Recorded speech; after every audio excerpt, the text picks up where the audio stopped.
Bismillahirrahmanirrahim. Alhamdulillahi rabbil alamin wa bihi nasta'in ala umuri dunya waddin. Wassalatu wassalamu ala asyrafil anbiya wal mursalin sayyidina Muhammadin wa ala alihi wa sahbihi ajma'in. Asyhadu an la ilaha illallah wahdahu la syarika lah wa asyhadu anna sayyidana Muhammadan abduhu wa rasuluh. Allahumma salli wa sallim ala sayyidina Muhammadin miftahi bab rahmatillah adada ma fi ilmillah salatan wa salaman daimaini bidawami mulkillah wa ala alihi wa sahbihi.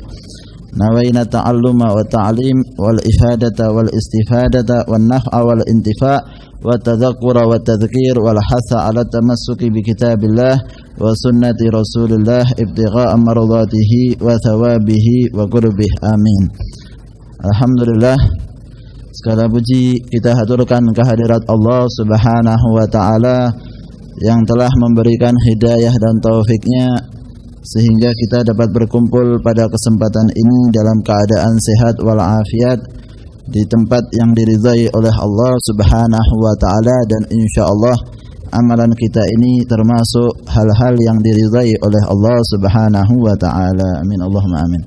Salawat dan salam kita haturkan kepada junjungan kita Nabi besar Muhammad sallallahu alaihi wasallam, seorang rasul yang diutus oleh Allah Subhanahu wa taala sebagai contoh dan panutan bagi kita sekalian.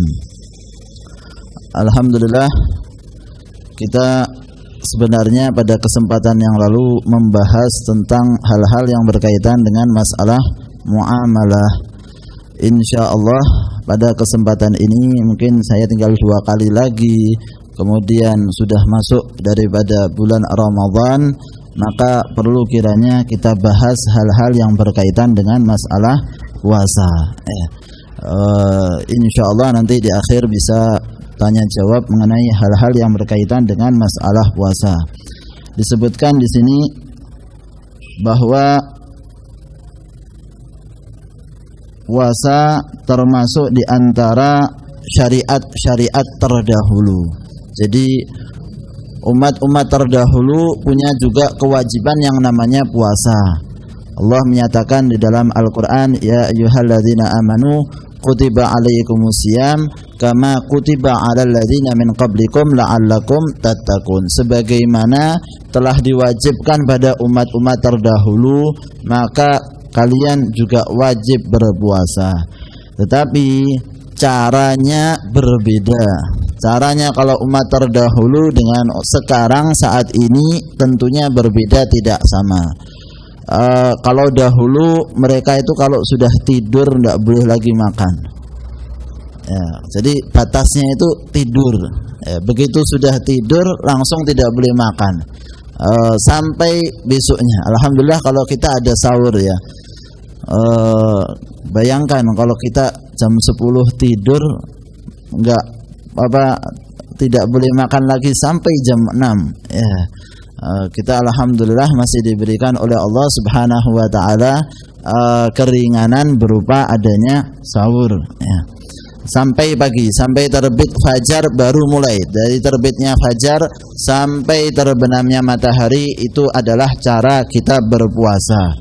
Kemudian puasa itu difardukan pada bulan Sya'ban tahun kedua Hijriyah ya. Tahun kedua Hijriyah mulai difardukan puasa Ramadan. Jadi Sya'bannya diturunkan ayat mengenai masalah puasa, kemudian bulan Ramadannya mulai berpuasa mereka. Dan Rasul sallallahu alaihi wasallam mengalami puasa Ramadan itu 9 kali. Dari 9 kali ini subhanallah 8 kali semuanya kurang daripada 30 hari. Hanya 1 kali saja sempurna. Mengapa kok Rasul sallallahu alaihi wasallam banyak kurangnya dalam masalah puasa hanya 29 hari saja? Dikatakan hikmahnya supaya kita tidak gelo ya, tidak merasa menyesal kalau kita mendapati dari bulan Ramadan itu 29 hari, Rasul pun banyak dalam puasanya 29 hari tidak sempurna. Kalau kita lihat bahwa di tahun kedua Hijriah itu sudah difardukan puasa. Mereka itu di bulan Ramadan tahun kedua Hijriah juga terjadi yang namanya perang Badar. Bayangkan baru pertama kali difardukan, langsung tanggal 17 Ramadannya mereka perang. Suatu hal yang berat mereka lakukan, ya mereka tempuh juga.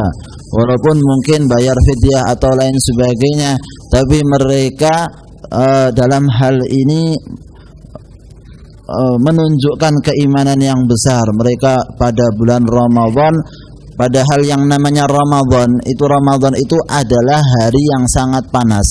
Kata Ar-Ramadan itu dari kata bahasa Arab Ar-Ramdha.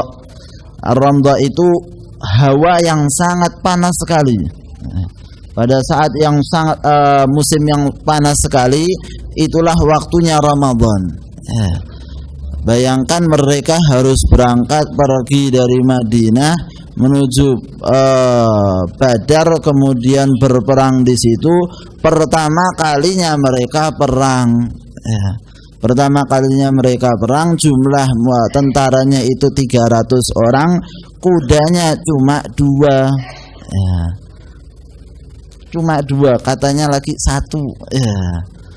Menurut riwayat yang lain cuma 1 kudanya. Lah apa ya ini, jalan kaki.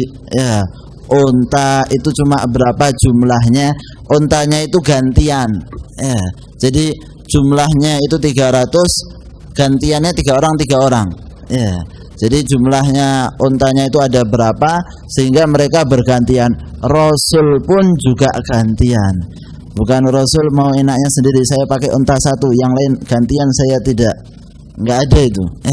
Tetap saja Rasul juga ikut gantian naiki unta itu selama beberapa hari sampai terjadinya peperangan. Ini suatu hal yang sangat besar. Maka tanggal 17 Ramadan sebagian riwayat menyatakan bahwa itu termasuk di antara malam Lailatul Qadar. Dan riwayat yang lain banyak mengatakan juga di antaranya adalah 10 hari terakhir daripada bulan Ramadan, di malam-malam ganjilnya. Kemudian disebutkan bahwa puasa ini termasuk rukun Islam. Rasul menyatakan bunyal Islamu ala khamsin, syahadati alla ilaha illallah wa anna Muhammadar Rasulullah wa iqamis shalah wa saumi wa hajjil bait wa itaiz zakah wa hajjil baiti wa saumi Ramadan. Terakhir Rasul menyebutkan saum Ramadan. Malahan dalam hadis ini puasa Ramadan dijadikan yang terakhir. Tetapi secara umum kita tahu bahwa yang namanya puasa Ramadan termasuk dalam rukun Islam, sehingga bagi orang yang mengingkarinya termasuk kafir. Bagi orang yang mengingkarinya termasuk kafir. Mengatakan puasa Ramadan tidak wajib, itu sudah termasuk golongan kafir, dalam artian mengingkari salah satu daripada rukun Islam. Kemudian jangan sampai kita harapkan dalam hal ini penentuan 1 Ramadan terjadi perselisihan dan lain sebagainya. Kita harapkan, kita kembalikan, kita sebagai seorang yang tidak melihat hilal Ramadan, maka dikembalikan kepada pemutusan pemerintah. Keputusan pemerintah itu adalah penentuan 1 Ramadan. Mereka telah mempunyai orang-orang yang ditugaskan untuk melihat hal mengenai masalah hilal. Kemudian mereka juga mempunyai alat-alat dan lain sebagainya. Dan penentuannya menurut pemerintahan juga berdasarkan daripada ru'yah, sehingga tidak bisa ditentukan kecuali pada waktunya. Bukan dari sekarang sudah ditentukan kapan Ramadan, tapi bisa ditentukan itu ya memang sudah pada waktunya, baru kemudian ditentukan ini masuk Ramadan atau tidak. Dalam hal ini dikembalikan kepada ru'yah Rasul sallallahu alaihi wasallam. Banyak sekali di dalam hadisnya menyatakan sumu li ru'yatihi, berpuasalah kalian karena melihat hilal. Rasul menyatakan dalam hadisnya demikian, sumu li ru'yatihi, berpuasalah kalian puasa Ramadan berdasarkan penglihatan hilal Ramadan, bukan berdasarkan hisab atau berdasarkan hitungan yang tidak dilakukan oleh Rasul sallallahu alaihi wasallam. Rasul apa pernah melakukan yang namanya hisab, hitung-hitungan? Kalau sudah tidak dilakukan hisab di zaman Rasul, kenapa kita melakukannya di zaman sekarang ini? Ya, dikembalikan semacam itu. Berarti ini sesuatu yang tidak dicontohkan oleh Rasul sallallahu alaihi wasallam. Kalau tidak dicontohkan, lihat hadis-hadis Rasul sallallahu alaihi wasallam yang secara jelas menyatakan sumu li ru'yatihi. Fa in ghumma 'alaikum fa akmilu sya'ban 30 yauman. Kalau kata Rasul sallallahu alaihi wasallam dalam hadis tersebut, kalau sekiranya kalian ini tidak dapat melihat hilal tersebut karena tertutup awan, fa in ghumma itu tertutup awan, fa akmilu sya'ban 30 yauman, maka sempurnakan Sya'ban 30 hari. Jadi bukan berdasarkan perhitungan bahwa di balik awan itu ada hilal. Rasul menyatakan kalau tertutup oleh awan, berarti mungkin saja di balik awan itu ada hilal. Tetapi Rasul menyatakan bukan mungkin karena ada hilal lalu jadikan puasa Ramadan besok harinya, tidak, tetapi jadikan besok tanggal 30 Sya'ban dan berpuasanya setelahnya, ya, esok lusanya. Kenapa? Karena tertutup awan. Cuman itu saja. Walaupun punya alat, punya apa saja yang bisa melihat tembus awan, ya. Oh, di balik awan ini terlihat. Kita utus astronot jalan, ya, melihat ada hilal atau tidak, ya. Enggak perlu, ya. Kita di sini melihat, oh tidak terlihat hilal, ya sudah, sempurnakan. Walaupun tidak terlihatnya itu karena hujan, misalnya pas waktu maghrib, pas waktu hujan deras, bagaimana? Tidak bisa dilihat hari ini, berarti ditunda. Besok tetap Sya'ban, sempurnakan Sya'ban 30 hari, kemudian besok lusanya adalah Ramadan. Ini sekarang ada lagi yang aneh di masyarakat. Kita mendengar di televisi dan lain sebagainya, penentuan penentuan Ramadan itu adalah dengan hilal, maka tidak berpuasa kecuali dilihat hilalnya. Kalau tidak dilihat hilalnya ya tidak puasa-puasa. Ya. Sudah tanggal 29 Sya'ban tidak kelihatan hilalnya. Ya. Tanggal 30 Sya'ban tidak kelihatan. Ya. Kalau secara matematik, ya, hitungan hijriyah, bulan hijriyah itu kan sampainya 30. Seharusnya besoknya adalah tanggal 1, baik lihat hilal atau tidak lihat hilal. Tapi ya karena pemahaman hadisnya sumu li ru'yatihi, lihat hilal. Tapi kan Rasul mengatakan sempurnakan 30 Sya'ban, tapi Rasul tidak mengatakan ya terus lihat hilalnya kan. Sempurnakan 30 selesai sehabis itu. Berarti besok lusanya apa? Besok lusanya adalah tanggal 1 Ramadan. Ini berkembang lagi pemahamannya. Pokoknya dasarnya lihat hilal. Tanggal 30 Sya'ban tidak dilihat hilalnya, ya besok lusa dilihat lagi, oh tidak kelihatan hilalnya. Ini lagi malas keluar hilal Ramadannya. Tidak kelihatan. Maklum mungkin ya, musim hujan, setiap malam hujan terus, bagaimana? Apa sampai 10 hari kemudian tidak puasa? Ya, semuanya itu didasarkan hadis Rasulullah sallallahu alaihi wasallam, pemahaman yang harus benar. Ya, bukan kemudian pemahaman satu potong hadis kemudian lafaz hadis yang berikutnya tidak dilihat. Hati-hati dalam permasalahan ini.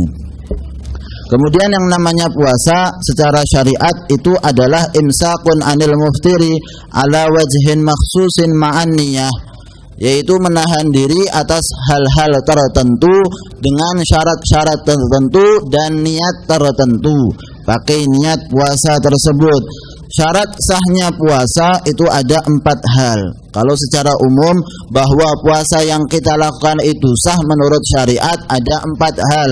Yang pertama itu adalah seorang muslim, yang kedua berakal, kemudian yang ketiga bersih dari haid dan nifas. Ya, seorang wanita yang dalam keadaan haid dan nifas tidak sah puasanya dan hendaknya membatalkan diri secara zahir. Membatalkan diri secara zahir itu makan sesuatu, walaupun cukup dengan niatan bahwa saya tidak mau puasa hari ini, tapi hendaknya sunnahnya bagi wanita haid tersebut untuk makan secara zahir, membatalkan dirinya secara zahir bahwa dia makan, minum dan lain sebagainya. Kemudian bagi wanita haid nifas hendaknya mengqadha di bulan-bulan berikutnya, karena itu suatu kewajiban. Kalau salat tidak wajib diqadha. Ya, kalau salat itu tidak wajib diqadha bagi wanita haid dan bahkan diharamkan untuk mengqadha salatnya. Tetapi untuk puasa wajib. Sayyidatuna Aisyah mengatakan dalam riwayatnya, kunna nu'maru bi qadha'is shaum wa la nu'maru bi qadha'is shalah. Kita ini para wanita haid itu diperintahkan oleh Rasul untuk mengqadha puasa, tetapi tidak diperintahkan untuk mengqadha salat. Kemudian walaupun datangnya haid itu atau datangnya nifas itu 5 menit sebelum maghrib, ya, 5 menit sebelum maghrib sudah puasa dari pagi harinya sampai sebelum maghrib, ternyata 5 menit sebelumnya keluar darah haidnya, maka batal puasanya dalam hal ini. Ya, seorang wanita harus dalam keadaan bersih dari haid dan nifasnya dari pagi sampai maghrib, dari terbit fajar sampai maghrib tidak keluar darah haidnya. Maka dikatakan kalau seorang wanita pada waktu pagi hari sebelum adzan subuh sudah bersih haidnya, sudah bersih nifasnya, kemudian belum mandi, ya, dia sahur dan lain sebagainya, belum mandi, ternyata sudah adzan subuh. Bagaimana ini? Apakah sah daripada puasanya? Dikatakan puasanya sah. Yang penting sudah niat, ya, sudah niat setelah bersih daripada haid dan nifasnya, kemudian dia niat puasa untuk esok harinya, besok paginya ini, maka dalam hal ini sah puasanya walaupun mandi wajibnya itu dilakukan setelah adzan subuh. Ya, walaupun mandi wajibnya dilakukan setelah adzan subuh boleh. Begitu pula bagi orang-orang yang dalam keadaan junub. Ya, dalam keadaan junub, dia malam harinya dalam keadaan junub, belum sempat mandi, ya, belum sempat mandi, kemudian adzan subuh. Bagaimana ini? Maka dikatakan sah puasanya, tetap sah asalkan dia sudah niat di dalam dirinya. Permasalahan niat itu kan termasuk dalam rukun puasa, sehingga yang penting adalah bersih dari haid dan nifas sejak dari terbitnya fajar sampai terbenamnya matahari. Dikatakan oleh para ulama bahwa bersihnya haid dan nifas itu termasuk syarat puasa, adalah suatu perkara yang tidak bisa dimasukkan akal pikiran. Mengapa? Kalau sholat itu syaratnya, sholat itu kan bersih dari hadas. Salat itu syaratnya adalah bersih dari hadas, sehingga kalau ada hadas, baik hadas kecil maupun hadas besar, itu haid dan nifas, itu tidak sah salatnya. Tetapi tidak ada dalam syaratnya puasa itu, syaratnya puasa bersih dari hadas. Tidak ada, tapi tetap saja wanita yang haid dan nifas tidak sah dalam masalah puasanya. Mengapa? Wallahu a'lam. Tidak diketahui maknanya oleh para ulama, tapi ini ketentuan dalam hadis Rasul sallallahu alaihi wasallam. Kemudian yang keempat termasuk syarat sahnya puasa, bahwa waktunya untuk berpuasa itu sah menurut syariat. Artinya kalau Ramadan itu kan menjadi suatu kewajiban bagi seseorang untuk berpuasa dan tentunya sah dalam hal ini. Tetapi syariat kan memberikan ketentuan, diantaranya ada hari-hari yang tidak diperbolehkan bagi seseorang untuk berpuasa, maka tidak boleh berpuasa di hari tersebut, dan apabila dia tetap melakukan puasa maka tidak sah puasanya. Seperti apa? Yaitu seperti hari raya. waktunya hari Id, orang makan minum, ini jamuan dari Allah Subhanahu wa ta'ala, maka tidak boleh puasa di hari itu. Haram seseorang puasa di hari tersebut. Kemudian yang kedua, baik hari raya Idul Adha maupun hari raya Idul Fitri. Yang kedua, hari tasyrik, tanggal 11, 12, 13 Dzulhijjah juga dilarang bagi seseorang untuk berpuasa, walaupun orang yang pergi haji. Orang yang pergi haji mau puasa 3 hari di sana, kemudian di Indonesia 7 hari. Masalah tamattu dan lain sebagainya itu nanti bisa setelah daripada hendaknya puasanya sebelum hari tasyrik. Kalau dia nggak bisa, ya sudah dikerjakan setelah hari tasyrik, semacam itu. Kemudian yang ketiga yaitu hari mulai 16 Sya'ban. Jadi separuh terakhir bulan Sya'ban. Kalau 15 Sya'bannya masih sunnah untuk berpuasa. Tapi mulai tanggal 16 Sya'ban sampai tanggal 30 Sya'ban itu adalah hari dilarang berpuasa, haram, kecuali ada sebab-sebabnya. Kalau ada sebab-sebabnya diperbolehkan. Apa saja sebabnya? Qadha puasa. Misalnya dari Ramadan belum berpuasa, ada qadha'nya belum dibayar, maka boleh walaupun sudah tanggal 20 Sya'ban misalnya, silakan. Dan wajib untuk mempercepat qadha'. Kemudian yang kedua yaitu karena nazar. Dia bernazar 3 hari puasa. Ini sekarang sudah masuk Sya'ban, tanggal 16 Sya'ban, bagaimana? Boleh, tidak apa-apa karena ada sebabnya. Kemudian yang ketiga yaitu karena kebiasaan. Dia biasanya puasa Senin Kamis, maka kalaupun di hari tanggal 16 sampai tanggal 30 Sya'ban, maka silahkan karena sudah menjadi kebiasaannya.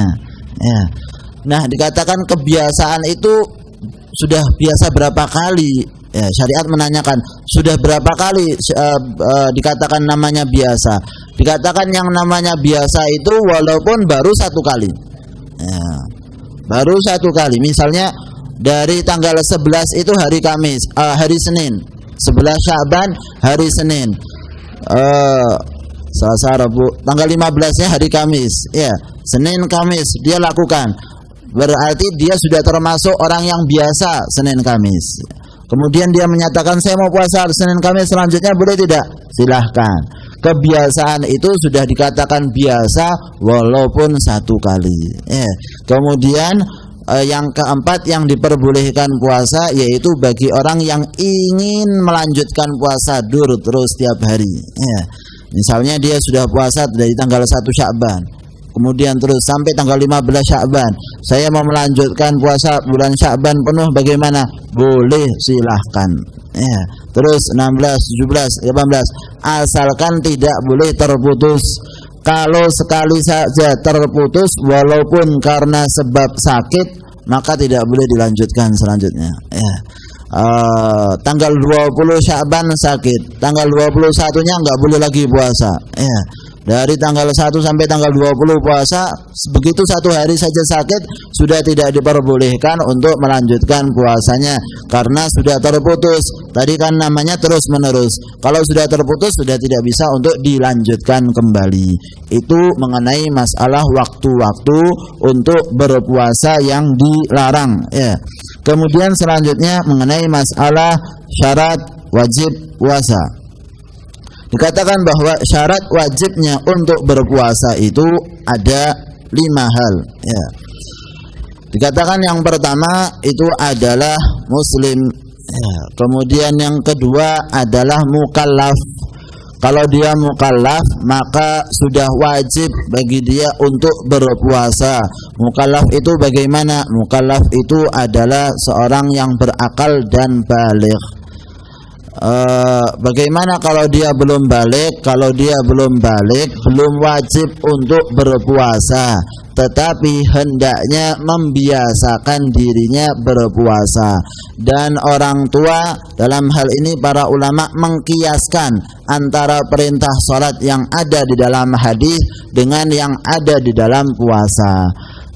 Umur 7 tahun perintahkan salat. Begitu pula umur 7 tahun perintahkan puasa jika mampu. Fisiknya anak itu mampu, orang tua hendaknya memerintahkan anaknya. Kemudian umur 10 tahun salat tidak dilakukan, dipukul anaknya. Begitu pula umur 10 tahun anaknya tidak puasa, dipukul bila mampu untuk berpuasa. Tergantung keadaan fisik anaknya. Apabila tidak mampu, ya tidak apa-apa dalam hal ini. Hendaknya membiasakan diri dari sejak kecil seseorang itu untuk berpuasa. Orang tuanya itu yang memberikan semangat, memberikan perintah supaya anaknya ketika sudah dewasa, sudah balik, nanti tidak mengatakan ini gimana puasa kesel dari jam pagi kemudian sampai maghrib baru pertama kali. Padahal saya mau ingatkan,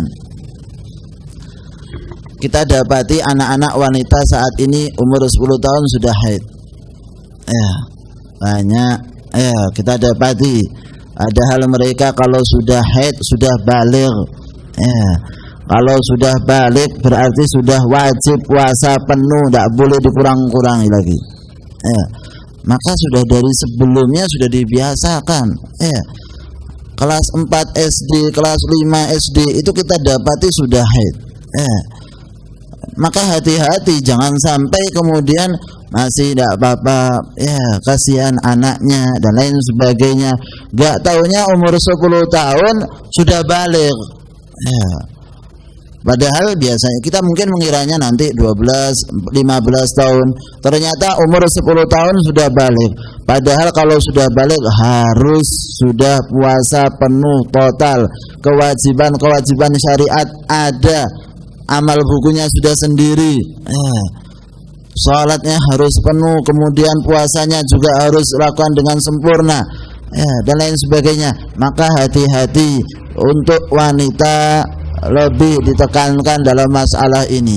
Kalau pria biasanya terlambat, di atas 10 tahun, 12 tahun. Tapi ini untuk wanita biasanya 9 tahun, 10 tahun kita dapati sudah dalam keadaan haid. Maka hati-hati, orang tua harus membiasakan diri dari sejak umur 7 tahun.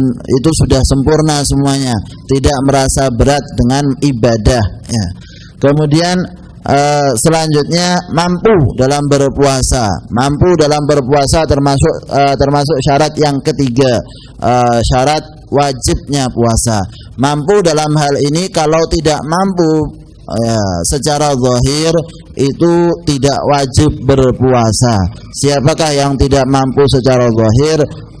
Orang tua. Orang tua yang sudah tidak mampu, maka wajib baginya membayar fidyah saja, tidak wajib berpuasa. Fidyah itu seberapa banyak? Fidyah itu 6 on. Makanan pokok 6 on beras diberikan tiap harinya, tiap paginya. Tidak boleh dari awal sudah dikumpulkan. Jadi 30 kali ke 6 on 18 kilo. Saya membayar dari awal. Tidak boleh. Karena kewajibannya itu baru besoknya lagi.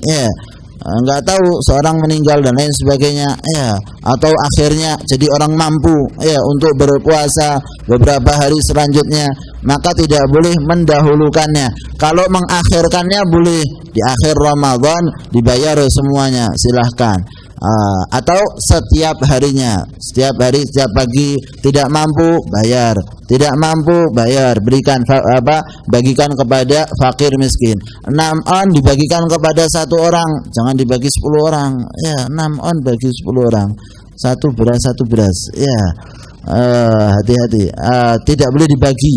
Bagi 2 untuk 1 orang, 2 orang, enggak ada.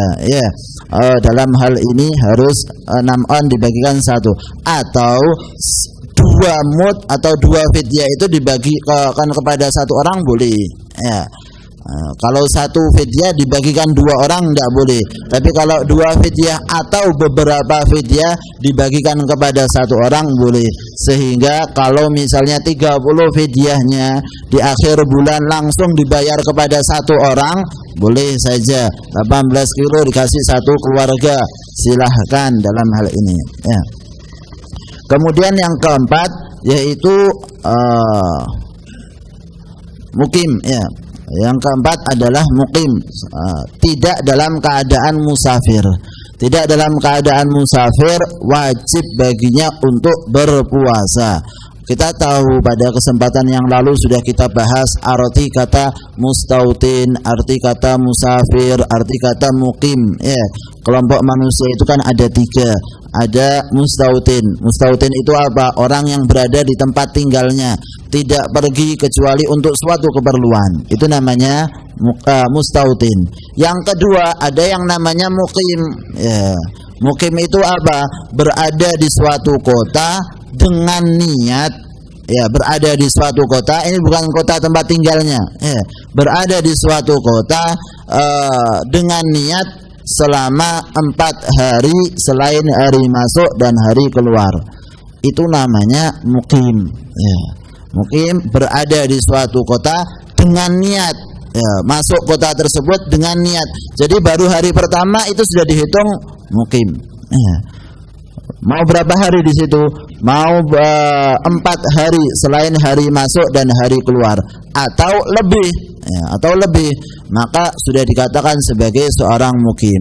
Ada yang namanya musafir. Musafir itu apa? Berada di dalam suatu perjalanan atau dia berada di suatu kota tapi niatannya kurang dari 4 hari ya, selain hari masuk dan hari keluar. Itu namanya musafir ya. Dalam hal ini yang boleh tidak berpuasa itu hanya musafir. Mustautin wajib berpuasa, mukim wajib puasa. Jadi misalnya kita pergi ke Jakarta, di Jakarta kita mau 10 hari pas puasa Ramadan, wajib puasa.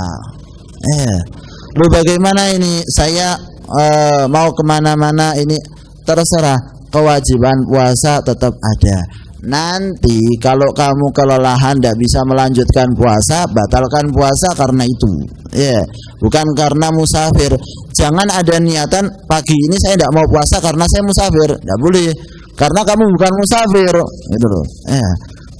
Karena kamu bukan musafir, bukan lantaran itu bukan kota tempat kamu, Jakarta misalnya, kamu kemudian boleh tidak puasa. Tidak, karena kamu sudah ada niatan di situ lebih dari 4 hari ataupun lebih, maka Anda sudah dikatakan sebagai seorang mukim, maka wajib bagi kamu untuk berpuasa. Dalam hal ini semacam itu.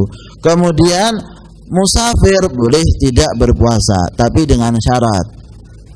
Musafir boleh tidak berpuasa dengan satu syarat. Apa? Ketika terbitnya fajar sudah dalam keadaan musafir. Ketika terbitnya fajar sudah dalam keadaan musafir. Tapi kalau terbitnya fajar kamu masih di dalam kota, maka hari itu tetap saja kamu harus puasa ya. Bagaimana? Contohnya kita pergi ke Jakarta jam 8 pagi ya. Berarti kan waktu subuh kamu masih di situ ya. Kewajiban puasa bagaimana? Tetap ada, harus dijalankan. Lalu bagaimana ini saya pergi apa enggak ada keringanan? Boleh kamu tidak puasa asalkan kamu kelelahan tadi, sebabnya kelelahan, sakit, kemudian tidak bisa melanjutkan puasa, nanti jadi tambah sakit bila dia melanjutkan puasanya, silahkan. Sebabnya bukan karena musafir, sebabnya karena hal yang lainnya, boleh tidak berpuasa ya. Dikatakan oleh para ulama, afdolnya kalau Anda itu musafir, walaupun Anda boleh saja tidak puasa ya, afdolnya kalau dalam musafir tersebut tidak didapati kelelahan, maka lebih baik kamu tetap puasa ya. Misalnya naik pesawat, kemudian di hotel ya sudah, nggak usah, tetap saja jalankan puasanya ya. kalau di dalam perjalanan tersebut ada kesusahan, ada kelelahan dalam perjalanan itu, maka afdolnya bagi dia untuk tidak berpuasa. Pernah pada suatu saat Rasulullah SAW dalam perjalanan Fathu Makkah, Fathu Makkah itu terjadi di bulan Ramadan. Itu setelah beberapa tahun. Kalau perang Badar pas mula-mula, puasa. Tapi ini sudah beberapa tahun puasa, tahun ke-8 kalau tidak salah itu.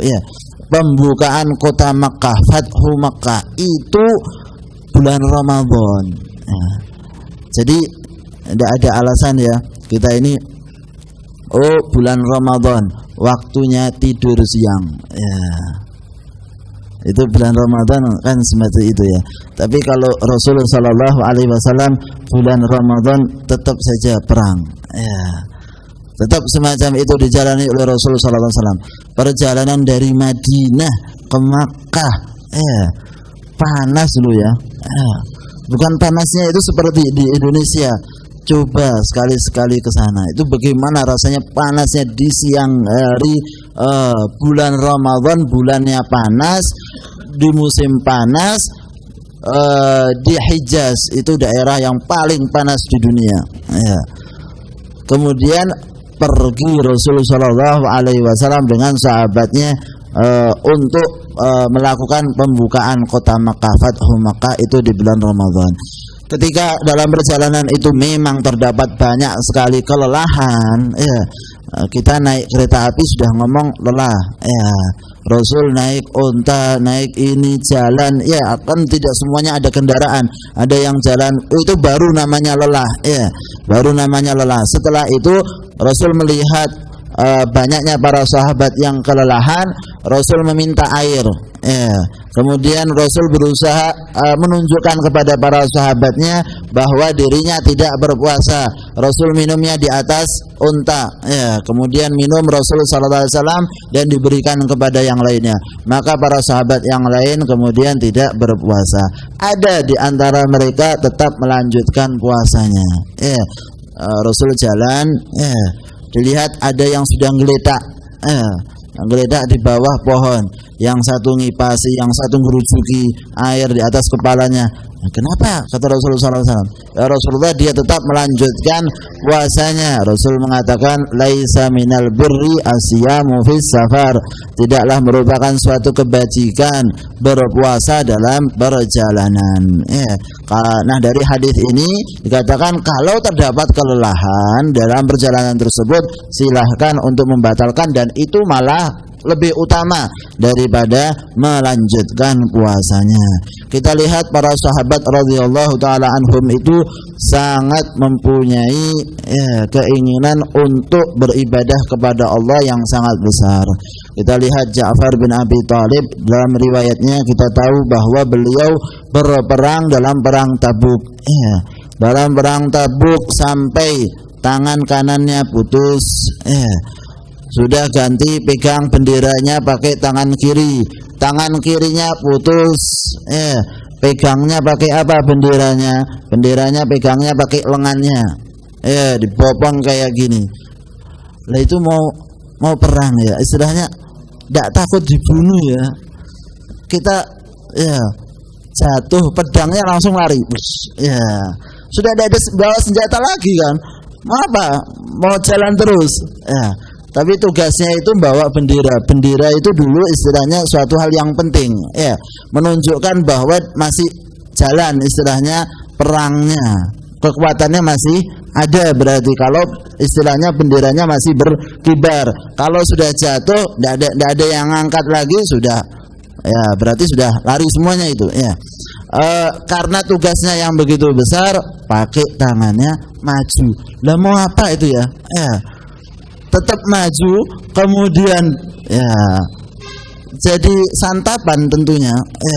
Yang satu memukulnya pakai tombaknya, sampai sudah kelelahan baru jatuh.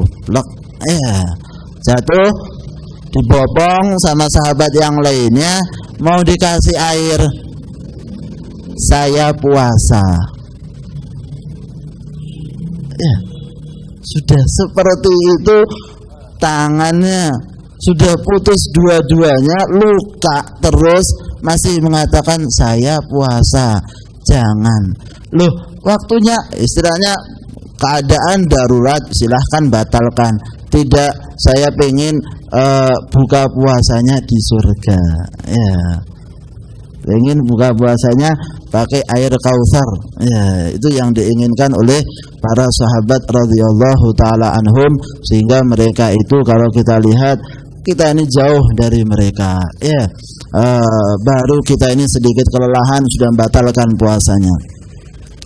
Padahal tidak boleh membatalkan puasanya. Batalkan puasa sengaja. Banyak sekali di antara kaum muslimin tidak berpuasa. Bagaimana ini? Puasa wajib dilakukan oleh seorang muslim, kemudian mengatakan masih kerja dan lain sebagainya. Ini urusan uang makan paling penting. Sehingga nggak apa-apa, saya tidak puasa. Tinggalkan puasa.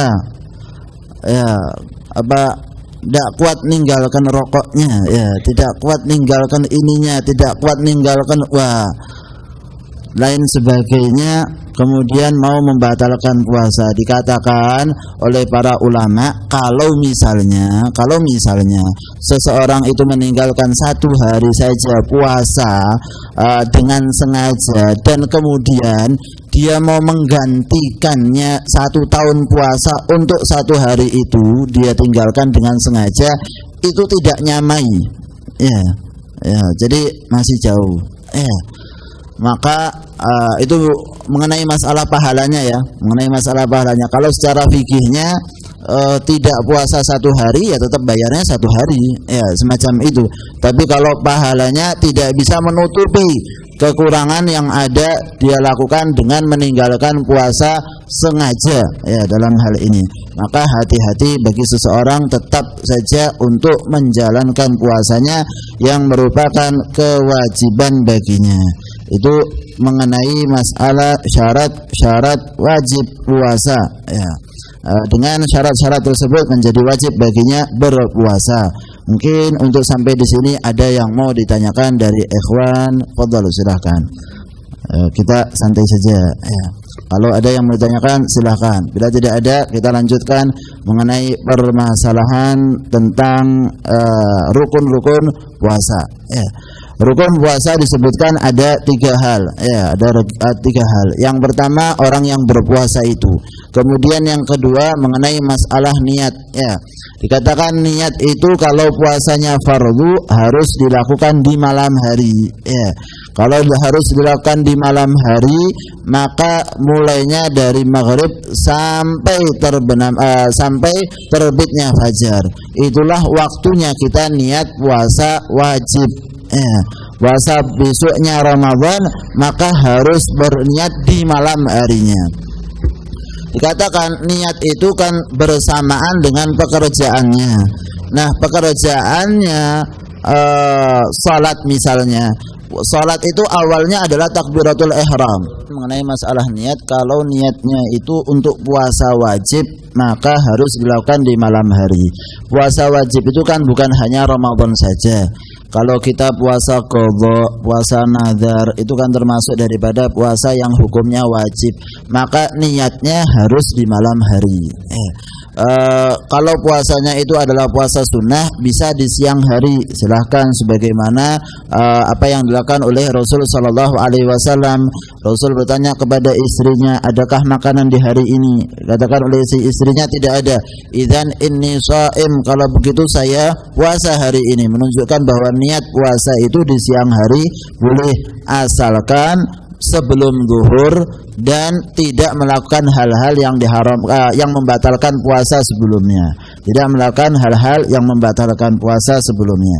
Kemudian perlu diketahui, apabila ibadah yang kita lakukan ini adalah ibadah fardu, maka tidak boleh dibatalkan. Diputuskan di tengah-tengahnya itu tidak boleh, baik puasa atau selainnya. Kita salat misalnya, salat apa? Salat zuhur. batalkan sholat duhurnya. Kenapa? Tidak ada sebabnya. Membatalkan ibadah fardu tidak ada sebabnya, tidak boleh. Tapi kalau membatalkan ibadah sunnah walaupun tidak ada sebabnya, tidak apa-apa. Misalnya kita puasa sunnah, ternyata nasi gorengnya masih dibuatkan. Aduh, puasa sunnahnya ini baru puasa sunnah. Boleh. Tapi jangan dipraktekkan. Tetap saja puasa itu kan tentunya lebih utama. Cuma apakah haram atau tidak? Tidak haram, karena membatalkan ibadah yang sunnah masih diperbolehkan, baik puasa atau selainnya. Itu kan dulu mungkin ada yang mempertanyakan hal semacam ini. Ibadah sunnah itu boleh dibatalkan, walaupun tidak ada sebabnya dalam hal ini semacam itu. Kemudian yang tidak diperbolehkan apabila kita sudah niat di malam hari, misalnya di waktu maghribnya kita niat, kemudian kita batalkan niat itu harus mengulang niatnya lagi. Jadi kalau di malam harinya kita batalkan niatnya, kita mengulang-ulang niat boleh. Misalnya maghrib kita niat puasa untuk esok harinya, kemudian waktu salat tarawih diingatkan lagi, dia niat lagi, sahur dia niat lagi, silahkan. Yang tidak boleh apabila dia sudah niat kemudian dibatalkan dengan niatan, maka dia harus niat lagi, karena niatnya untuk tadi itu sudah dia batalkan dengan niatan yang ada di dalam dirinya. Saya batalkan niat yang pertama, maka dia harus mengungkapkan niat lagi, menyatakan niat lagi. Tetapi kalau di siang hari dia berniat membatalkan puasa, tidak batal puasanya. Jadi pada waktu di siang hari dia zuhur nanti tak makan, zuhur nanti mau saya batalkan puasa saya, tapi belum mengerjakan makannya, maka belum batal. Kalau dia kerjakan makannya baru batal. Jadi pada waktu siang hari niat tidak membatalkan puasanya, baru batal puasanya itu dengan pekerjaan. Misalnya dia makan, dia minum, baru batal. Tapi kalau baru niatan di dalam hati, maka tidak membatalkan. Yang ketiga termasuk daripada rukun puasa adalah menjauhkan diri dari hal-hal yang membatalkan puasa. Apa saja mengenai hal-hal yang membatalkan puasa, insyaallah pada kesempatan yang akan datang kita bahas kembali. Semoga Allah Subhanahu wa taala menjadikan kita dalam keadaan usia yang panjang hingga sampai pada bulan Ramadan dengan dalam keadaan sehat walafiat, dilindungi oleh Allah Subhanahu wa taala, dimudahkan oleh Allah Subhanahu wa taala untuk kita taat mendekatkan diri kepada Allah Subhanahu wa taala. Amin Allahumma amin. Dijauhkan daripada perbuatan-perbuatan maksiat khususnya di bulan Ramadan, dan insyaallah kita termasuk daripada orang-orang yang mendapatkan malam Lailatul Qadar. Amin Allahumma amin. Wa sallallahu ala sayyidina Muhammadin wa ala alihi wa sahbihi wa sallam. Alhamdulillahi rabbil alamin. Al-Fatihah.